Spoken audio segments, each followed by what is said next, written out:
You are born into the darkest place on earth, and nothing here will ever come to help you. A mile beneath the waves, the sunlight gave up long ago. There is no blue, no gray, no up, no down, only black, pressing on every side hard enough to crush a submarine and cold enough to stop your blood if your blood were warm. You are smaller than a grain of rice, and already you are hungry. The hunger is not a feeling. It is a countdown. Down here, food does not arrive. There are no schools of fish, no drifting feasts. Lord, there is the occasional scrap that fell from a world you will never see, and there is nothing else. You drift through miles of empty water and meet no one for days. Worse, your own body is betraying you. Your stomach is shrinking, your gut is shutting down, organ by organ, as if it already knows you were never built to eat your way to old age. You were built for one thing, and it isn't survival. Because somewhere out there in all that black, there is one thing that can save you. Find it, and you never go hungry again. Find it, and everything you were born for finally makes sense. But here's the part nobody tells you at birth. The thing that saves you is the same thing that ends you. The moment you find it, you times stop existing. You won't understand that yet. You will. Keep swimming. But you do have one gift. One. You are almost nothing. No glowing lure, no great jaws, no size to speak of. The monster everyone pictures when they hear your name, that isn't you. That's times her. What you have instead is a face built to find her. Enormous eyes, straining for a light that may not exist. Nostrils so huge they swallow your whole head because she leaves a trail in the water, a scent threaded through the dark, and you can read it. And right now, faint as a whisper, you catch it. A trace, a direction, hope for the first time in your tiny life. Hope is cruel down here because the ocean is vast and you are a speck, and the trail is thin, and she could be 100 meters away or 1,000. The deep is so empty that most males who are born will never find a single female in their entire lives. They drift, they follow ghosts of a scent, and they die alone in the dark, still searching. The clock is still running, your gut is still closing. Every hour you spend chasing the wrong current is an hour of fuel you cannot replace. You are racing a starvation you were designed to lose. The trail grows stronger. You are closer now. And then you understand something that turns the water colder than it already is. You are not the only one following it. Every thread of her scent in the dark is a signal, and you are not the only starving male who caught.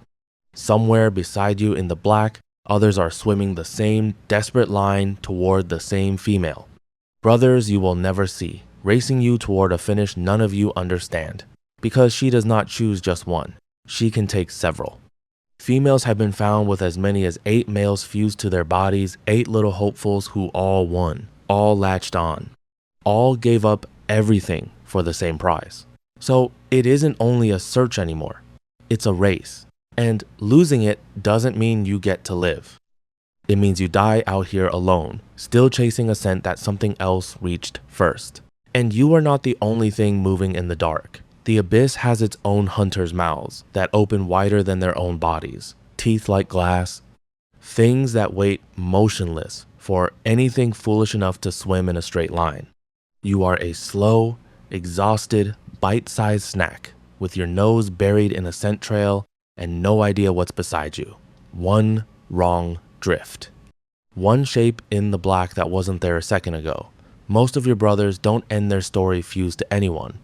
They end it as someone else's scrap, somewhere in the cold, and the trail they were following just goes quiet. And then the scent stops being a trail. It becomes everything thick, close, all around you. After a whole life of chasing a whisper, you are finally standing in it. She is right here, and that's when you see her glow. A real light, steady, hanging in the black like the only star in a dead sky. You follow the scent, the final stretch, and she takes shape around that light.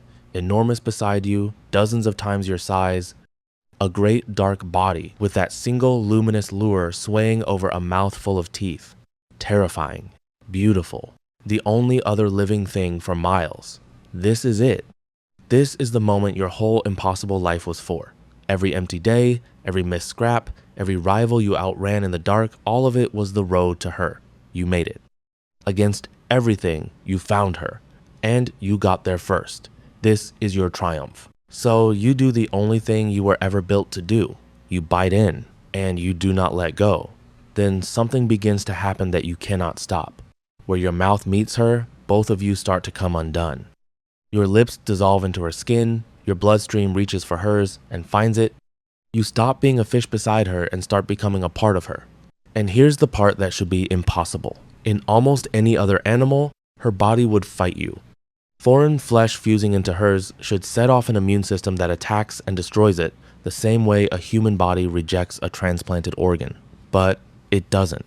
To make this union work at all, the anglerfish gave up part of its immune system entirely, the very defenses that recognize an intruder and tear it apart. They traded away a piece of what protects them from disease just so a stranger could melt in and stay. You don't get to marvel at it. You're already dissolving into her. You don't need your eyes anymore, so they fade and go dark. You don't need to swim, so your fins wither away. You don't need to eat, so the gut that was already failing simply finishes the job and disappears. One by one, the pieces of you that made you times switch off, because she is your blood, your food, your everything now. Until there is almost nothing left of the creature that crossed an ocean of darkness to get here.